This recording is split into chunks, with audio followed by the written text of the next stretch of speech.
Welcome to the Coach's Corner, part of the Iron Sharpening Iron universe. I'm your host, Davina Lyons, also known as Mama Lyons, and this is where real conversations meet real growth.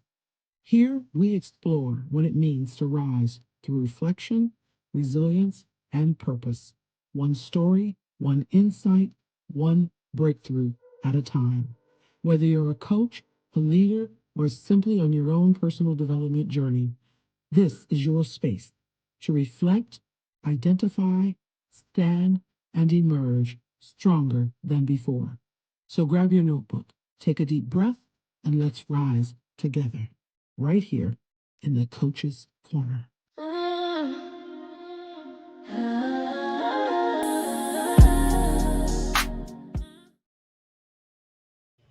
Welcome to the Coach's Corner, where we have meaningful conversations with educators, coaches, leaders, and community advocates who are using their experience to help others grow and create lasting change. I'm your host, Davina Lyons, also known as Mama Lyons. Today's guest is Kylie Elizabeth, an educator, community strategist, consultant, entrepreneur, and founder of Virtuoso Community Solutions. Kylie has more than a decade of experience in education, leadership, workforce development, and nonprofit engagement. Her work focuses on connecting schools, businesses, organizations, and community leaders to build impactful programs and meaningful partnerships. Her motto is collaboration over competition, and she believes relationships create opportunities while service creates legacy and impact. Kylie is joining us to discuss her transition from classroom teaching into entrepreneurship and community leadership, how she helps people move from vision to action, and why each of us can make an impact, regardless of our title or position. Please help me welcome Kylie Elizabeth to the Coach's Corner.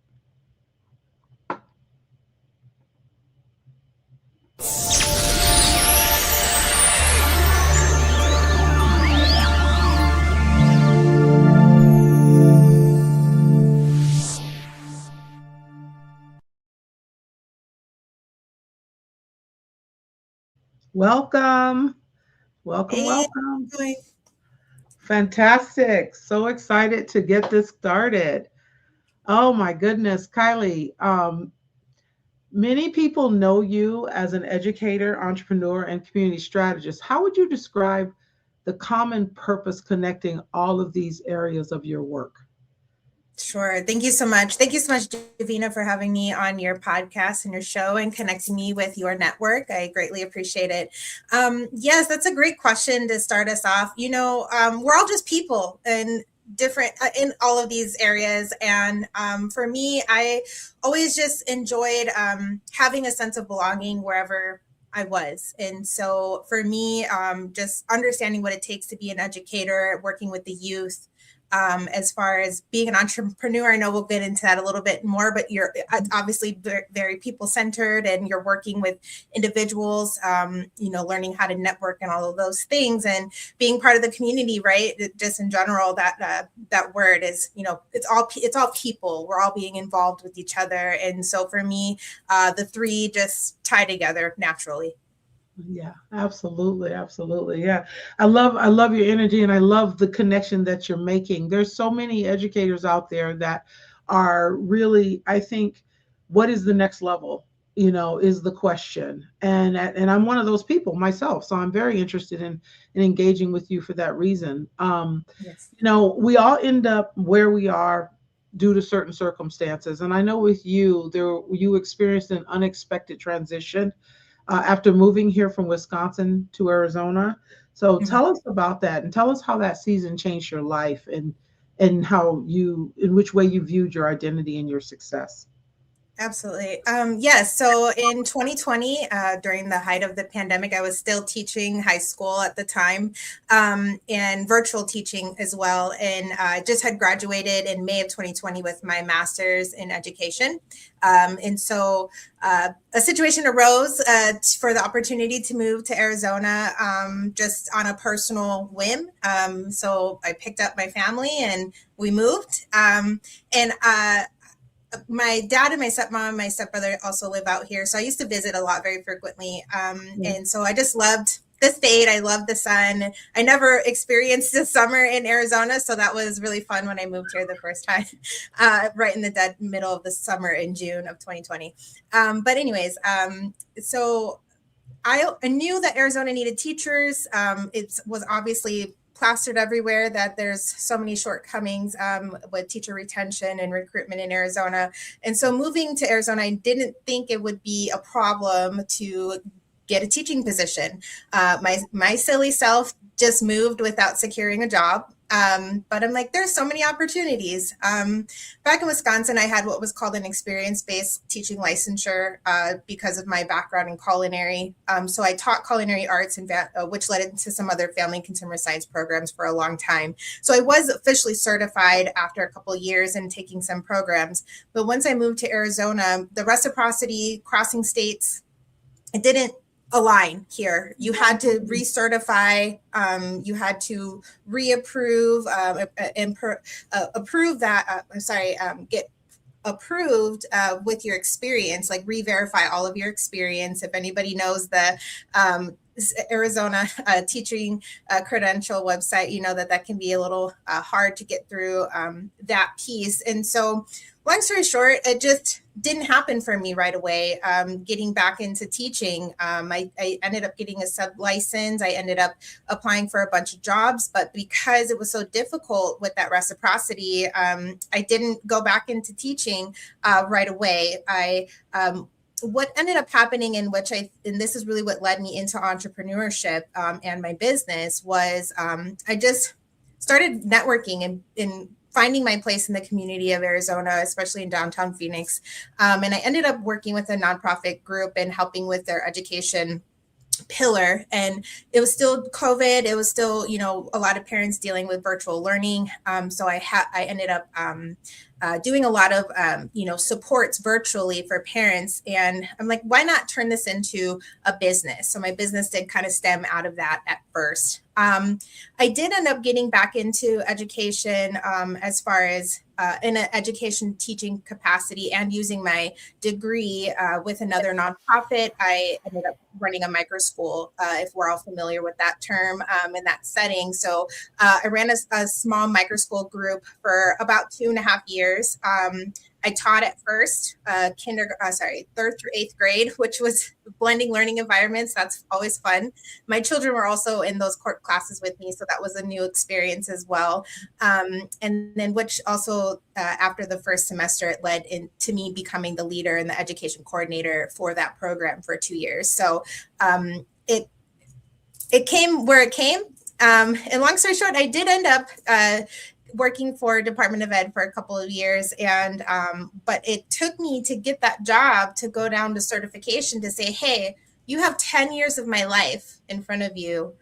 I got this position to oversee these same teaching positions that I was trying to get licensed for.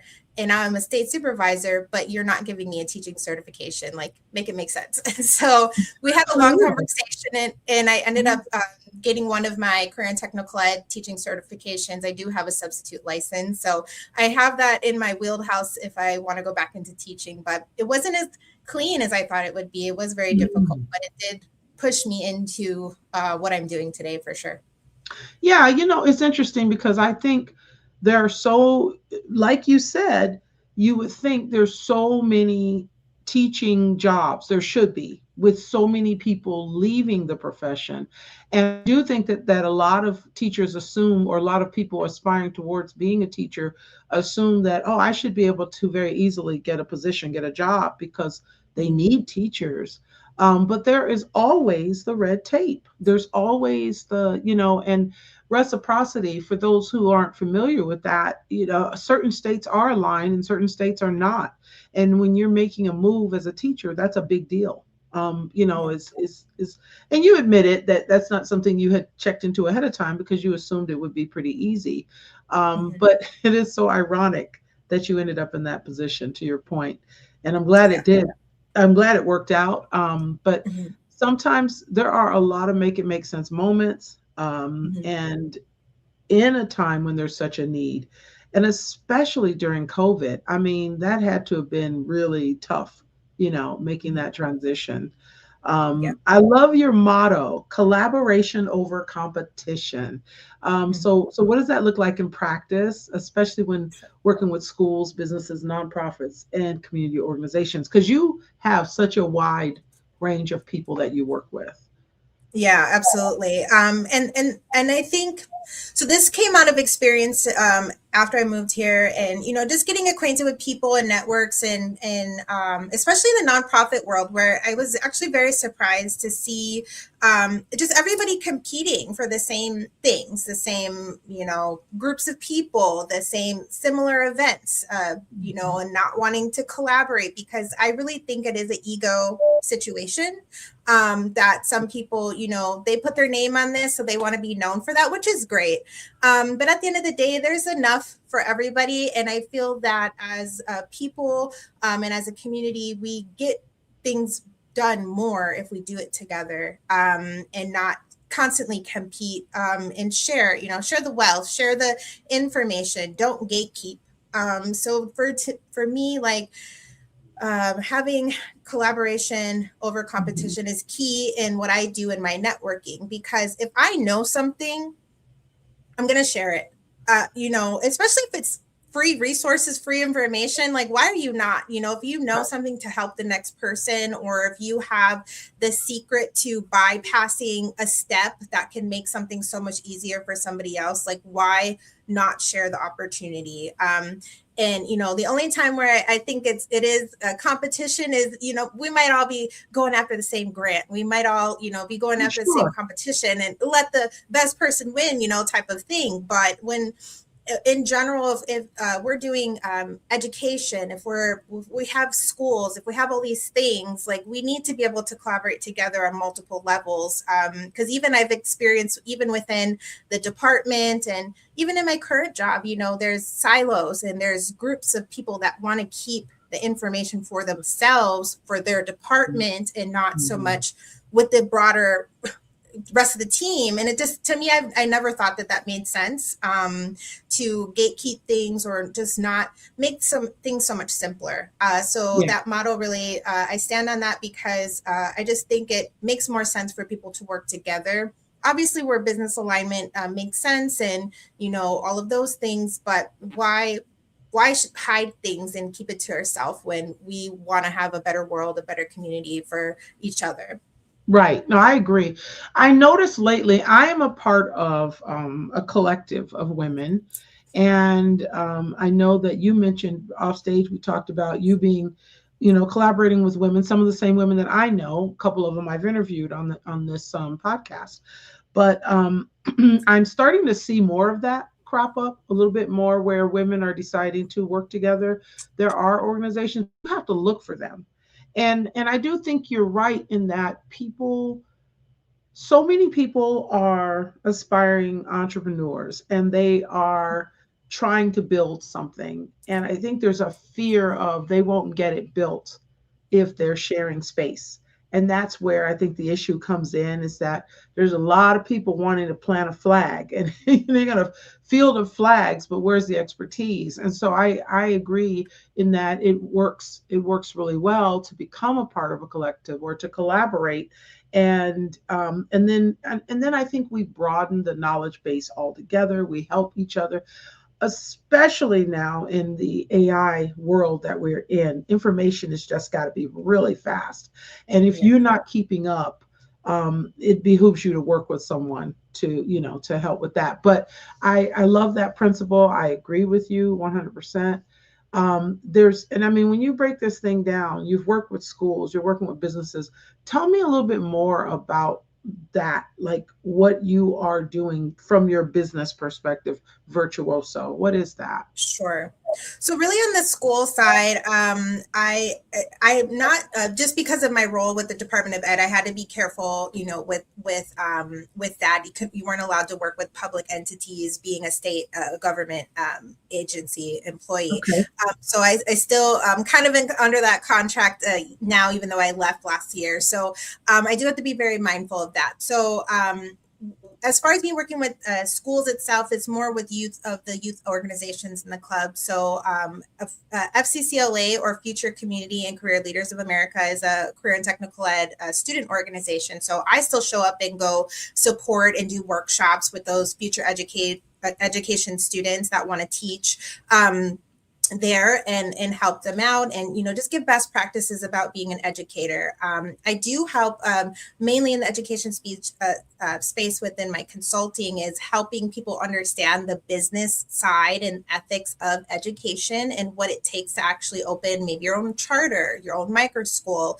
So there's a couple of people that I've helped in the Valley set up their process, their budget, just knowing the ins and outs of what it means to open a school, and having all of your policies and procedures, your operation, your day-to-day, like what all of that looks like, because it's not an easy feat. And you are right, the pandemic and people becoming entrepreneurs, it really lit a fire under people, like just to do their own things. But people think that, opening a school is so easy, but it's not. And it's not as easy as it is. You think it can be. There are steps that do make it a little bit easier, or structures like the micro school setting, or we have here in Arizona the voucher, not the voucher, but ESA.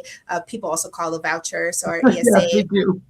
Vouchers as well, and just understanding like what does that mean to use it, and how does it impact public education, all of those things. So I do work on that aspect of helping people build out a program or further education. But more importantly, I like to help businesses connect with the schools. Like, what is the workaround, and who do you have to connect with in that school pipeline to make the right connection so you can get your information to them? Because if you're sending things out to a general district email, it's probably 9 out of 10 times not going to be answered. And so I walk nonprofits and businesses to engage with especially public entities, public schools, of like, who do you have to go to, and help them walk through websites and things like that. So that's really what I do in that education space. I think there was another part to your question, but I kind of blinked on what it was. So I'm sorry. Well, you did explain the school part. That was really cool. And then I was just trying to and I think you are answering it, in that you're talking about the different, like, there's community partnerships. You're bridging the gap there. You're showing what type of businesses you set. So yeah, you answered the question. Because Okay. I mean, it sounds like a lot when you look at all of the different tentacles, but at the same time, you have a core mission, and you definitely explain that. And you brought up the now I just totally ESA. The The voucher. ESA, the voucher. Yes. The voucher. That's what everyone knows it as, is the voucher system, right? But that is a big deal. People are thinking that is conflicting with public education. It's taking away from public education. Are you faced with that question a lot? Yeah, I've spoken on it in a couple contexts, but more to understand how to use it, right, or implement it if you are an organization that wants to be a provider that can help families that do have ESA funding. But I do give the caveat, and I'm not speaking on behalf of anybody, just my knowledge. Right. I think where the error happened is with this whole situation is just the understanding of the pockets of funds where ESA comes from, and that it does impact the public school entities. I am a parent who does school choice, so I love that I can bring my kids to a different district. School choice also kind of impacts, funding for schools. But what a lot of people may not understand is that, the enrollment at the school helps determine their next year's income from state funding. Right. This is why the 100-day is such a big thing in school districts, of making sure your kid is on in school that on that 100th day, because that enrollment on that day impacts their funding for the next year. And so families that are leaving or pulling their students out and benefiting from ESA funds, that pot of money does come from, they're tied together. And so that is where it is an issue. Like, you can't ignore the data and the statistics. Now, I'm not going to get into how parents are spending using it, right? That's a whole nother thing. I am about choosing what's best for your family and doing what's best. But if you're going to have those funds, use it appropriately, do what you're supposed to be doing with it, those types of things. But it shouldn't have impacted a school. X amount of schools in Roosevelt District had to close because of their enrollment. Like, shouldn't had been impacted that way. So funding could have been shifted around a little bit. So, I do have, I am fortunate to understand, that what that funding looks like, and the different pockets of it. And some people don't understand that, but there's so much that goes into it. But yes, it does hurt, but I don't think it was meant to at first. It just wasn't thought through very carefully. No, absolutely not meant to. But but there is an impact. And I know that people feel either one way or the other about it. And that's not what we're here to talk about today, obviously. Sure. But it is definitely, when you mentioned it, I was thinking about that. But I feel like you're probably more on the responsible side, and on the side of teaching people and educating people. And then, building the community partnerships, linking businesses and entities with the school system, all of that is very valuable. So along those lines, what are some of the common mistakes organizations make when trying to build community partnerships, and how can leaders avoid them? Yeah, absolutely. Well, I think timing is everything. People have to understand the school schedules and the routines of breaks, and when is onboarding happening for new teachers? When is when are school districts closed? Like, you have pockets of windows of when you can really engage, especially introducing new programs or new incentives. I'm working with the group that has a scholarship. We're trying to offer scholarships to high school students, but it's really hard to get a hold of somebody. But you're also trying to introduce something right when the school year opens, right? So there are certain pockets of time to engage with individuals, and you also have to know who to approach and when to approach them. Especially in the career and technical education world, that's very getting a lot bigger here in Arizona. I've been in this world for 10, 12 years now, because that's where I started back in Arizona, in Wisconsin, when I was teaching. But people are starting to become more familiar with CTE and how that works. So advisory councils, people in different businesses and organizations being business or industry leaders and supporting these CTE programs, right? There's a lot of ask. And so sometimes it's just knowing the right appropriate time to engage, because all of these different things are moving around in the school year. And then, like I mentioned earlier, it's where's the back door, or who is your personal connection to that school or that district to help you make connections? Because especially if you have a nonprofit email, a .org, a lot of times those go to spam, and some people don't realize, if you're not already added as a contact into that school district's listserv, your email most likely isn't going to get through. So making personal connections. And I also tell people too to go to, school functions, community functions. This is why I do community events as well, which we could talk about later. But showing up in person, in public, taking the opportunity to go to schools, especially if you want to engage with public schools, having a table and vending, or being at, the job fairs, career fairs, all of those things. So I share a lot about that as well with the organizations that I work with.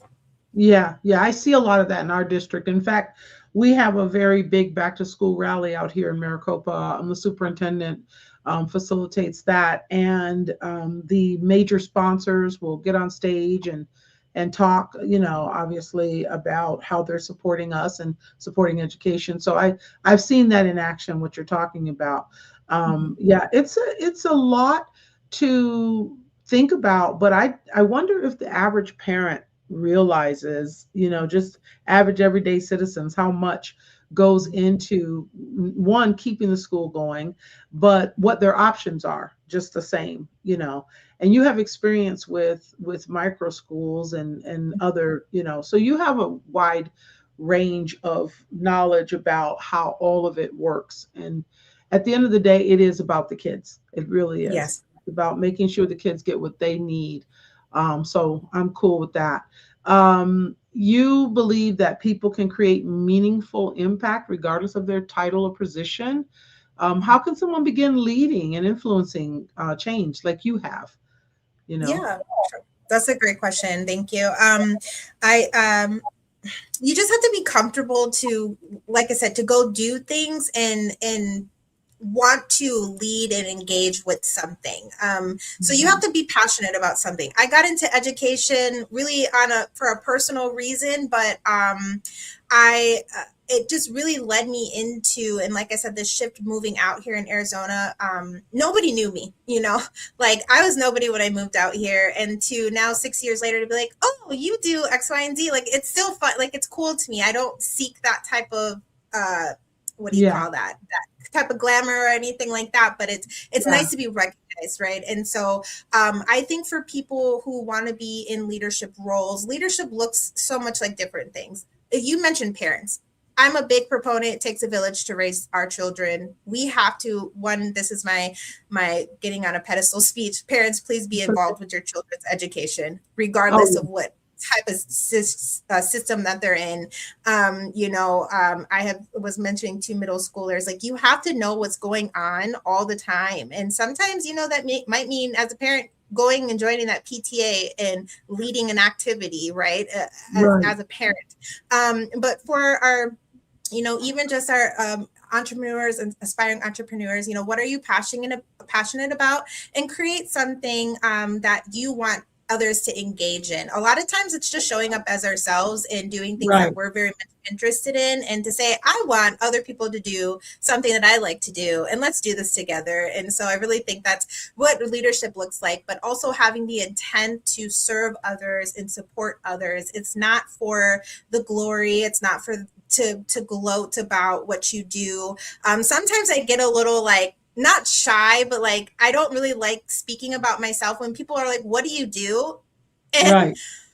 I'm just like, I really don't want to, because some people might be like, oh, you're just trying to show off or show up, or, those types of things. And I've gotten Yeah, negative, like people get intimidated, right, when people right, have a big resume. And so for me, it's just like, I just do things that I like to do. And I do things intentionally because it makes me feel good to do it. And serving others, and helping where I can, it helps me sleep good at night. So I think whatever helps exactly. somebody sleep good at night and feel good about themselves, they did a good deed. And it could even just being helping your friends and leading something in your friends circle.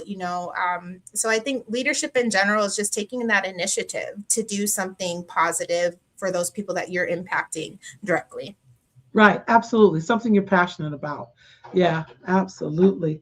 I you may hear I have a fur baby who is insisting coming in the room. So I'm like, That's what is going on? fair. Oh my goodness. I tell you, you cannot get away from them. Um, I want to switch gears a little bit because I know that music is your first passion. So you have a degree, a bachelor's degree in vocal music, and so how did you Sure. go from there to this, and give us a little bit on that too, because I think that's very interesting. You mentioned culinary also at some point in our conversation, so Yes. you are definitely well rounded. Love it, Yes. Kylie. Talk to us Thank about you. who you are. Yeah.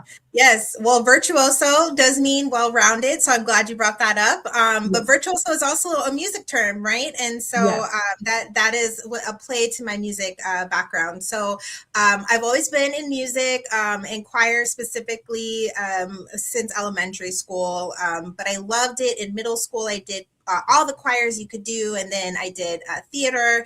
And then in high school, I also took every music class that you could take. And Okay. singing has always been something I've been passionate about. My grandmother, she used to call me Screaming Mimi when I was a baby, because like I would always be, screaming and talking and all of the things. And so, but going back to like where I felt I belonged, right? I'm biracial. Mhm. And so being part of the Black and the white community, growing up, it's kind of like, where do I fit in? Okay.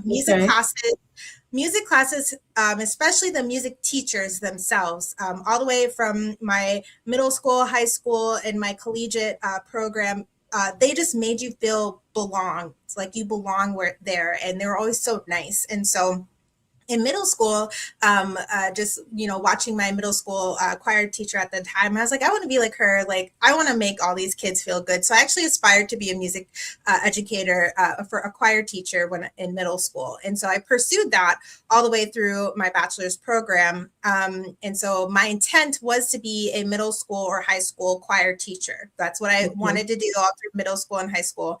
When I got to my collegiate program in Wisconsin at one of the universities, there something happened with the education department. They had to suspend it. That's like, oh, like now being older, I'm like, oh, like that's not good. They had to suspend it. They had to suspend that department. So for us music students, it was either who were pursuing music education. It was if you weren't already in the education programming, because they're kind of separate, but then together at the same time.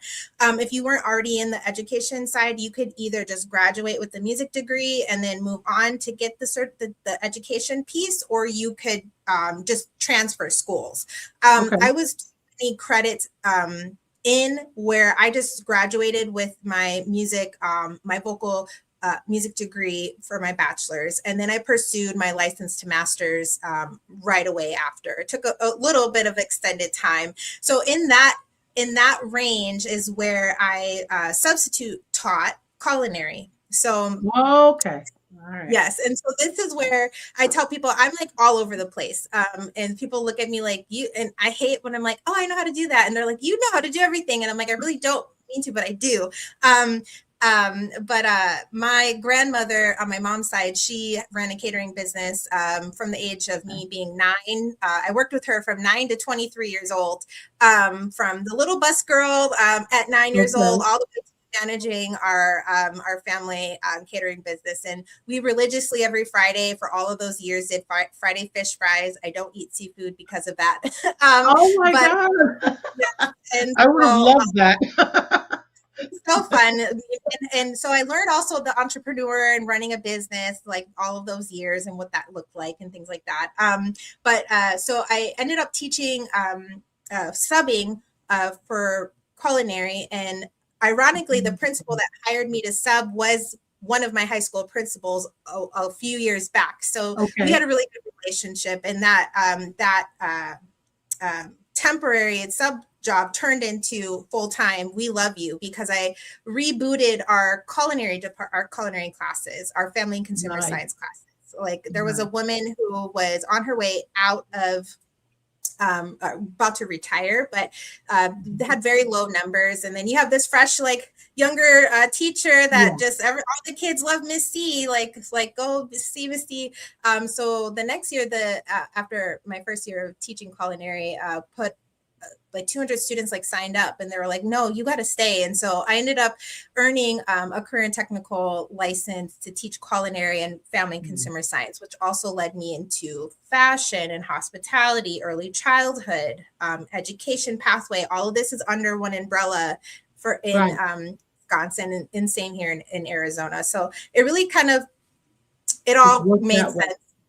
I did teach middle school musicals for a while. That was like Nice. another part-time job while I was doing the culinary full-time. So yeah, I did. I haven't been singing in a while. I will say that I've missed that in my life, and I'm looking for ways to get back into, I don't know, might have to join a church choir or something, or Or a acapella community play. thing. Have you Mhm. acted? I think a community play would be great as well. Yeah, I wasn't so much in theater. I don't know. We'll have to Mm. see. I really did it in middle school. I like teaching teaching it. I like teaching it. I was never one to like want to be front and center on stage. I just love doing it. And so my grandma's like, go to American Idol when I was younger. I don't want to be a professional singer, grandma. I just like singing. Oh, So it's that's just, good. yeah. I'm like, yeah, I'd like to hear you sing. Yeah. It's what I'm hearing though is, and it just lights you up when you're talking about it even. And I really want people watching to understand how important it is to go within and find out what you enjoy, what you're gifted to do. And it sounds like you're very well rounded. And it's awesome that you have those options. But I definitely think the core is the fact that you are, like you said, the virtuoso educator. You're the person who likes to teach it. You like to help other people. And that's really, really important. That's how you make that impact. So it's my understanding you have a dream of opening a community-centered coffee shop focused Yes. on conversation, collaboration, and culture. Yeah. So this is interesting because I used to be in a group of women. We only met at the coffee shop and we would go to different ones, but we met mostly at Jared's in Mesa, like off of Main. I think it's moved, but we would meet there like every maybe I don't remember now if it was every other week or once a month, but it was on a Saturday morning, and it was called Coffee and Collaboration. Mhm. And it's the same women that I'm still connected to, but we've moved on and now we're doing the collective. So Okay. it's so important when you make those connections with women. And so I know it helped us a lot. How did that vision come about for you? Sure, sure. And if you've noticed, I've been drinking my coffee. Yes. I love coffee. I've been drinking coffee since I was 9. But it was one of my trips coming out here to Arizona. Around 2018, I was also really, I am also really into teas, like getting more into herbal remedies and learning how to make things yourself type of thing. So I did a little bit of study. And so coffee is just something that's consistent for me in my life. Like, I'm very Mm, particular about my coffee. I know how I like it.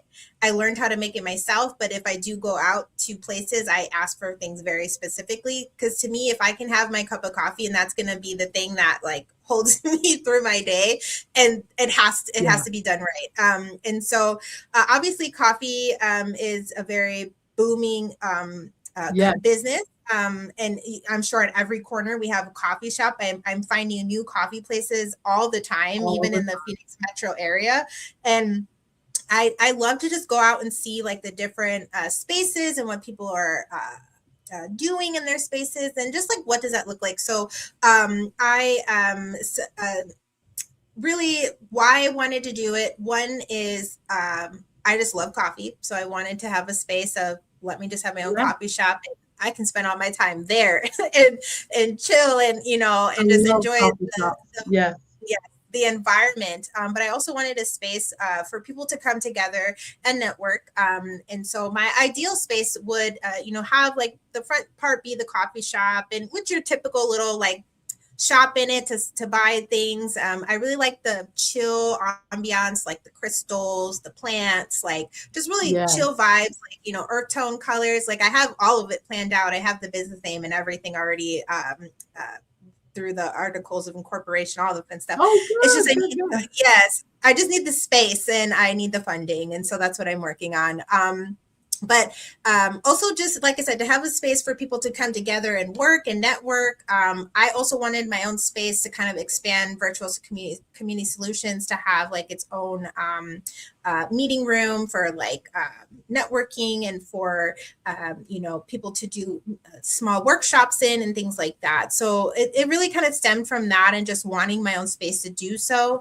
And I also I bake, that comes from my culinary side. So I'm like, I could put all this stuff in here and let me, see what I can do. But I know it's not easy. I just from my experience of, working in a local bookstore, also in working in my grandma's restaurant, like it's not easy running a Mm-mm.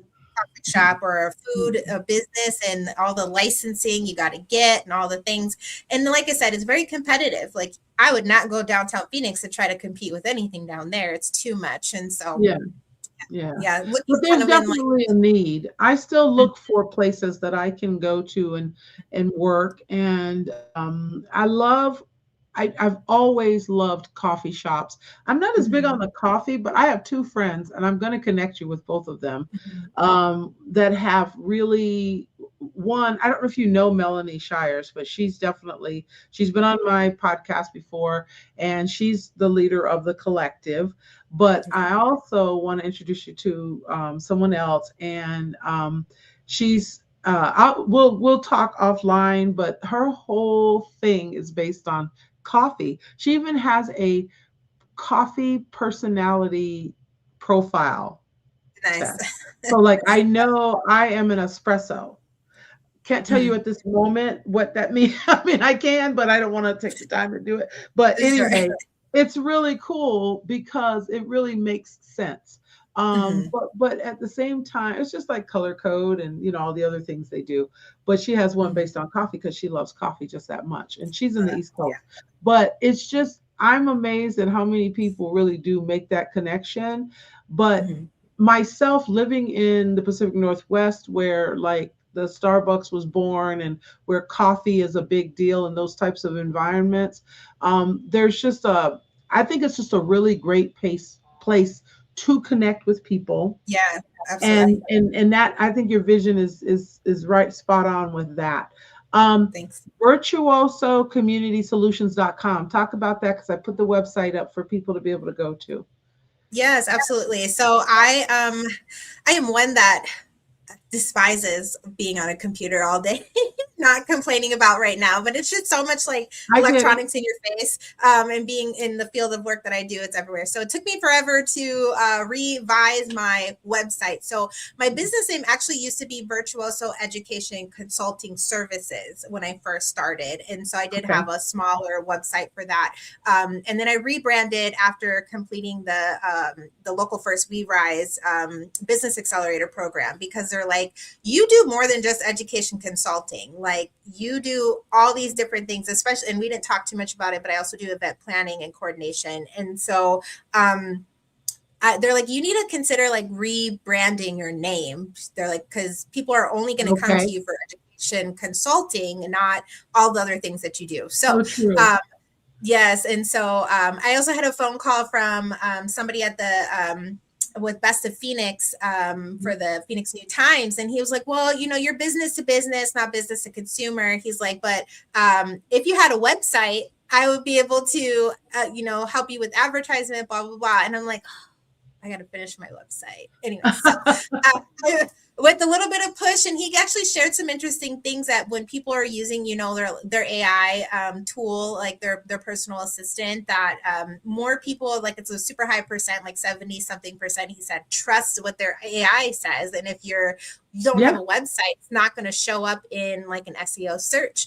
I was like, okay, you convinced me. I guess AI and technology is going to win. So here's my website, Virtuoso Community Solutions. So there, I have a little bit of like nitpicky, like perfectionist tendencies. So it took me such a long time to do it. So I finally felt confident to publish my website, and then it has a lot about what I do and just some impact metrics of what I've done so far in the last 6 years, and then our services are on there, as well as the link to my podcast and some examples of Okay. some events that I've hosted, workshops that I do.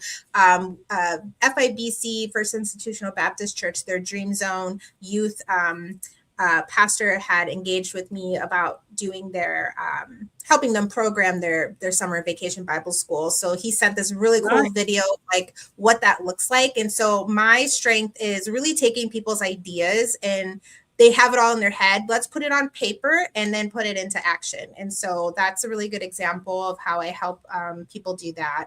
Yeah, and just some testimonies so you can see, how I help and Nice. what I do. Because when I was in Rewise, they're like, you're confused. Like, what do you do? So I think I've been able to articulate now everything, and then I put it on this website. Nice. Yeah, I was trying to look it up. Very cool.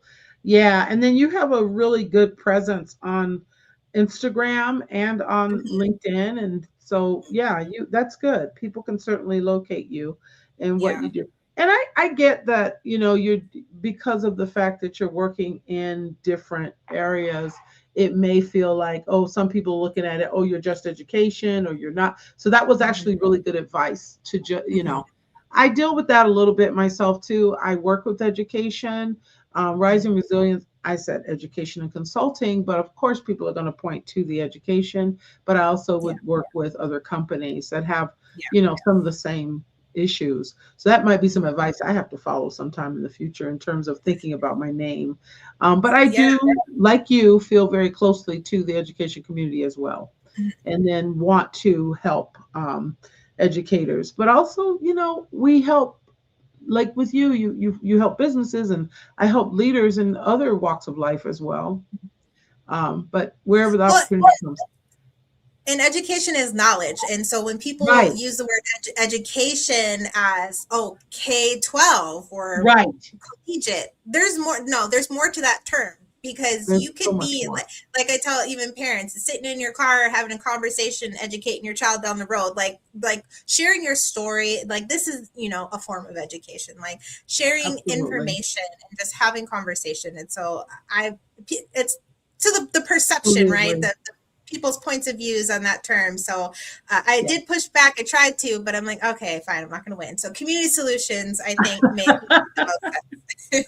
Yeah, I bridging tried. the gap in community, which education can definitely fall under community, right? Yes, So, absolutely. but and at the same time, I think all of these words, I think when people hear you speak and they hear what you do and they hear your passion, I think they can figure out how you could fit into their world if they listen to you. And it's all the algorithm stuff. It's all the getting in front of the right Yeah. people. As a struggle for all entrepreneurs. Yes. But when I hear community leader, and that's what you are as well, that's very powerful. And then I think about like the coffee shop idea. uh, there's so much you can do with that, Mhm. obviously. And so I hope that you definitely get the funding and the support you need to launch that, because I Thank will you. show up. I love those Thank you. environments for sure. Thank At the end of the day, if we pull up 10,000 foot view, you. Mhm. you left another state, came to Arizona, and things weren't quite the way you may have thought they were going to go, but I think you still blew up and grew in great ways. So, what advice do you have for someone who is experiencing an unexpected transition or hitch in their, get along, so to speak? And any encouragement or practical advice that you want to give? Mhm. Yeah, thank you. I I say even to my friends that are like, when are you coming back? I'm like, I'm not. I love Arizona. I love being here. I love the sun. And I definitely will not be where I am had I not made that choice to move. So sometimes it's just taking a risk, and doing Mhm. something that you might not be comfortable. There is, in any stage of anything, there's an uncomfortable stage, and it's just, knowing that you believing in yourself, believing in your capabilities, not, I think, worrying. I think what the problem with some people is like, well, what are other people going to think? I Right. think I'm really good at not caring what other people think sometimes. Good. Sometimes that can be a negative trait, but at the end of the day, I know what I know, and I know what I'm good at, and I also believe in my skill set. But again, it's the intent. Are you intending on doing good? And I think if that is a yes, and you're passionate about something, it's just, don't be afraid to try it. Right. I think the only thing that can happen is it doesn't work, but at least you tried, and then you can pivot and make changes where it needs to. I've changed my business a couple different times. I changed what things look like. The logo is probably the worst thing ever. And so, like, so many things change. Mhm. But as long as you put your best foot forward, and just going and being in spaces for where you want to be known, where you want to be present. I go to a lot of conferences, I go to a lot of Mhm. workshops. I'm just sitting in the back of the room just listening, and at some point someone's going to say something where I'm like, I can help that person, so let me go Yeah, talk to them. You have to want to make those connections, have your business card, your digital business card ready, all of those things. But it's really just being confident within yourself, and knowing, maybe you're not pitching 100% what you want to say, but having like that certain skill that you can contribute to others that you want to work with is, having that down, and just being confident about yourself, and just put yourself out love there. it, love it, love it. I definitely, I hear the confidence. I definitely hear the confidence. I love that, and I do think that risk taking is essential. If I look back over my life and things that I've done, the moments that I took risks are the moments that I moved further. Now I know for some people who are risk averse, that's not an easy thing, Yeah, but you won't know until you try it, right? And if exactly. one door is closed, then absolutely start looking for other doors to go through and don't give up. So solid, solid advice. This is a great conversation. Anything else you want to share? Anything coming up you want to invite folks to or know of? Sure. Let's see. Thank you for that. Well, this has been a great conversation, and thank you for the opportunity to share about what I do. Mainly, I am serving a bunch of different businesses and organizations. So some upcoming events. Those are on my link tree that are Perfect. on my website. Mhm. But I'm working with a couple different groups. We have Marley's Lemonade Kidpreneur Boot Camp. I'm helping a great group of guys with their fundraising for a van with the growth spot. They're working with youth and taking youth up to their farmland in North Arizona. So they're teaching them how to farm and with agriculture and cultivating land. And those guys are great, and they're looking for funding support. So, but also I serve as a commissioner with the Arizona Office of Youth, Faith, and Family in the Service and Volunteerism Commission. So there's always opportunities to serve and support. So if anybody's interested in any of those things, also $1 Million Teacher Project, I serve with Oh them yeah. on their board. And so we have our gala coming up. And so I do have all of that stuff linked on my website and on my link tree. I don't have anything personal, no personal events coming up, but again, I support all these other individuals. But if you want to support me in my business, I do have a donation link to help me with my community events that I use. And then whenever I have my coffee shop, I'll be sure to post that on my my socials as well as my website when I'm circling back to that. But otherwise, Fantastic. follow The me, like, website share, is the those key. kind of things. Yes, Absolutely. Wherever they see you, follow you. Well, this has yes. definitely been a fantastic conversation. Hang on, Kylie, don't go away. We're going to say just for now, bye bye to our listeners. But every week I come back with either the Coach's Corner or Voices of Resilience. But this has been fantastic. I hope to have you back even more talking about in the future the coffee shop and all the things that I know are going to happen because you'll make it happen for sure. But Thank it you. has been a really good conversation. Again, Virtuoso Community Solutions.com. Check it out wherever you are watching, whether it be on Facebook, LinkedIn, YouTube, now or in the future as a replay. We're even on Twitch. Please definitely like, share, and connect with Kylie. So this has been a great conversation. For everyone else, until next time, thank you.